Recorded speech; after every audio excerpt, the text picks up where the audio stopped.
Assalamualaikum warahmatullahi wabarakatuh. Bismillah, alhamdulillah, wassalatu wassalamu ala rasulillah, amma ba'dah. Anak-anak, kembali kita bertemu dalam kegiatan pembelajaran kali ini, pendidikan agama Islam kelas 10 semester 1, meraih kedamaian dengan mujahadah an-nafas, husnudzon dan ukhuwah. Baik anak-anak, kalau minggu kemarin kita sudah mempelajari tentang tujuan pembelajaran, di mana melalui model pembelajaran discovery learning peserta didik mampu satu menganalisis Quran surat Al-Hujurat ayat 10 dan 12 serta hadis tentang kontrol diri, prasangka baik dan persaudaraan.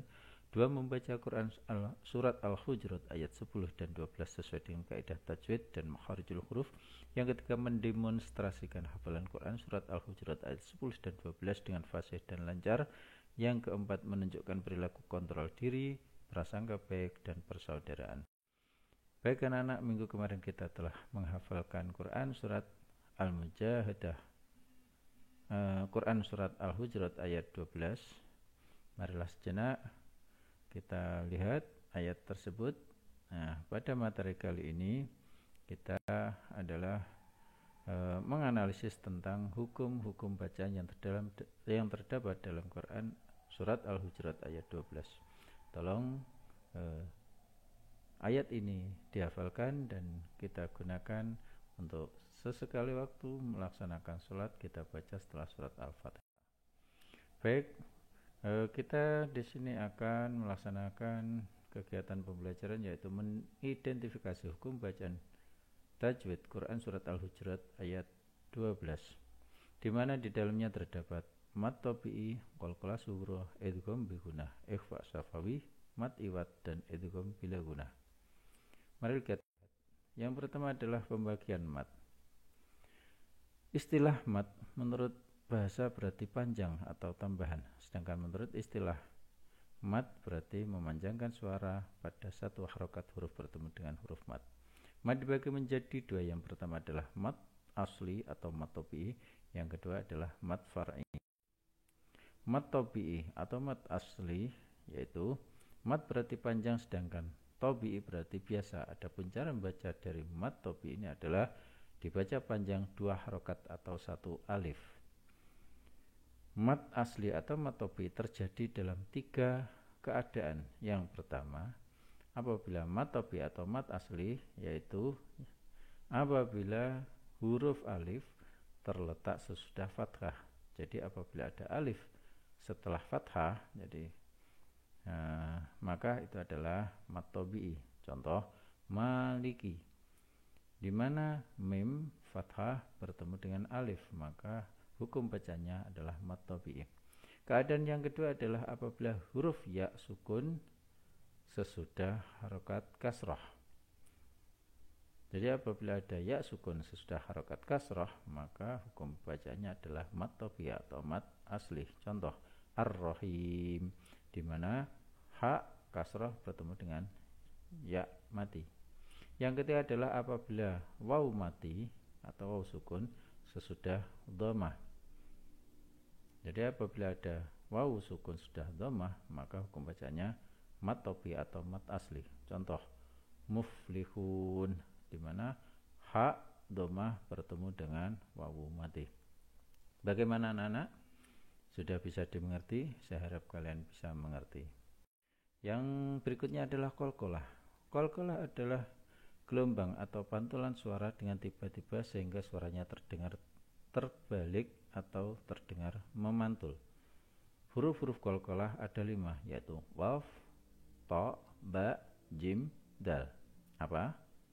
Waf, ta, ba, jim, dal. Huruf hijaiyah tersebut disusun dalam kalimat qad bujadin. Waf, ta, ba, jim, dal. Qalqalah dibagi menjadi dua bagian. Yang pertama adalah qalqalah sughra, yang kedua adalah qalqalah kubra. Qalqalah sughra menurut bahasa artinya adalah lebih kecil, sedangkan arti qalqalah sughra adalah qalqalah yang terjadi apabila ada huruf qalqalah yang berharokat sukun atau mati pada tengah-tengah kata. Jadi kalau ada huruf qalqalah di antara qaf, ta, ba, jim, dal, berada di tengah kalimat dan posisinya mati, maka disebut dengan qalqalah sughra. Contoh, taqtuluhum. Nah, ada huruf qaf di tengah mati, maka hukumnya adalah qalqalah sughra. Berikutnya adalah qalqalah kubra. Kubra menurut bahasa artinya adalah lebih besar, sedangkan arti qalqalah kubra adalah qalqalah yang terjadi apabila ada huruf qalqalah yang berharakat sukun atau mati pada akhir kalimat atau karena waqaf. Jadi kalau ada di akhir kalimat kemudian ada huruf qalqalah di antara qaf, ta, ba, jim, dal dalam keadaan mati berada di akhir kalimat, maka hukum bacanya adalah qalqalah kubra. Contoh, faqad. Nah, di sini bukan qafnya, tetapi yang disebut dengan qalqalah kubra adalah pada dalnya. Bagaimana anak-anak? Sudah mengerti? Baik. Berikutnya adalah idgham bi gunnah. Idgham menurut bahasa artinya memasukkan atau mentasdidkan, sedang gunnah artinya adalah dengung. Jadi yang dinamakan idgham bi gunnah menurut istilah ialah melantunkan lafal dengan memasukkan atau mentasdidkan huruf disertai dengung. Idgham bi gunnah termasuk dalam pembagian hukum bacaan nun sukun atau nun mati dan tanwin. Hukum bacaan idgham bi gunnah. Hukum bacaan disebut idgham bi gunnah apabila ada nun mati atau tanwin an, in, un bertemu salah satu 4 huruf hijaiyah, yaitu yang pertama ya. Contoh, nun mati bertemu ya dalam kalimat man ya'mal, dibaca may ya'mal, disebut dengan idgham bi gunnah. Yang kedua adalah nun. Contoh, nun mati bertemu nun. Contoh, min nikmatin. Min nikmatin, nun mati bertemu dengan nun, dibaca idgham bi gunnah. Bacanya adalah min nikmatin. Yang ketiga adalah mim. Contoh, nun mati bertemu dengan mim dalam kalimat mim masad, tulisannya min masadin. Nah, bacanya mim masadin. Berikutnya adalah wawu. Contoh, nun mati bertemu dengan wawu dalam kalimat miwaraihim. Nun mati bertemu dengan wawu, dibaca miwaraihim. Bagaimana anak-anak? Sudah mengerti? Keempat huruf ini tergabung dalam kalimat yanmu. Ya, nun, mim, wawu.